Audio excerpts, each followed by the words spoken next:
बिहार के लोगों के लिए एक बड़ी खबर आई है। खबर यह है कि 4 तारीख से लेकर के 12 तक, यानी 4 अप्रैल से लेकर के 12 अप्रैल तक सारे विद्यालय बंद रहेंगे, चाहे वो सरकारी विद्यालय हो चाहे निजी विद्यालय हो। यानी स्कूल और कॉलेजों को बंद कर दिया जाएगा, निजी शिक्षा संस्थानों को बंद कर दिया जाएगा। और बताया जा रहा है कि चूँकि जिस तरीके से कोरोना तेज़ी से फैल रहा है, तो निजी विद्यालय और सरकारी विद्यालय जो शिक्षण संस्थान है उसको बंद कर दिया जाएगा। आप सब देख रहे हैं कि कई राज्यों में चुनाव लगातार हो रहे हैं। बंगाल का चुनाव देख रहे हैं, आप केरल का चुनाव देख रहे हैं, आप असम का चुनाव देख रहे हैं। लेकिन जो कोरोना है सबसे पहले एजुकेशन सिस्टम पे हमला कर रहा है, क्योंकि जिस तरीके से सरकार ने आनन फानन में फैसला लिया कि 4 अप्रैल से लेकर के 12 अप्रैल तक जो शिक्षण संस्थान है उसको बंद किया जा रहा है। मतलब अब कहीं ना कहीं देखिए कि कोरोना का जो सबसे बड़ा जो खतरा है वो शिक्षण संस्थानों पे है। आप कहीं नहीं देखे होंगे कि बंगाल की रैली कैंसिल की जाए, असम में जो चुनाव उसको टाला जाए, या केरल में जो चुनाव उसको टाला जाए। कई जगह चुनाव हो रहे हैं, चुनाव लगातार चल रहा है।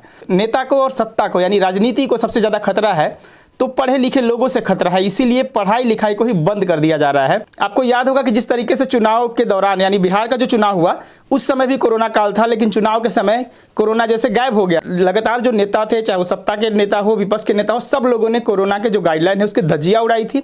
लेकिन जैसे ही चुनाव यहाँ पे खत्म हुआ फिर कोरोना आ गया था। उसी तरीके से अभी कई राज्यों में लगातार चुनाव हो रहे हैं, कोरोना का वहाँ पे कोई असर नहीं है। लेकिन बिहार जहाँ पे चुनाव खत्म हो गया, सरकार बन गई है, तो अब यहाँ पे कोरोना की समस्या है। कि बार बार जो समस्या हो रही है वो पढ़ने लिखने वाले जगहों से हो रही है, पढ़ने लिखने वाले लोगों से हो रही है।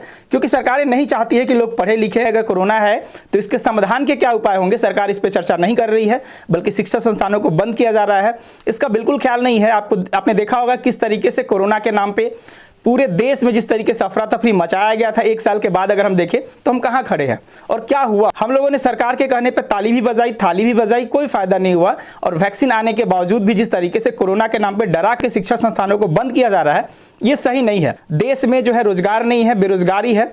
और रोजगार को लेकर के जो लोग लड़ रहे हैं, रोजगार के लिए जो लोग लड़ रहे हैं, सरकारें उन पर लाठियां चलवा रही है, रोजगार की बात नहीं हो रही है। लेकिन कहीं ना कहीं मुझे लगता है कि जो देश में जो समस्या है, रोजगार की जो समस्या है, शिक्षा की जो समस्या है, आर्थिक स्थिति जितनी भयावह हुई है, खराब हुई है, इस पर कोई नहीं बात कर रहा है। बल्कि इन मुद्दों को छुपा देने के लिए कोरोना के नाम पर सिर्फ और सिर्फ बंदी की जा रही है।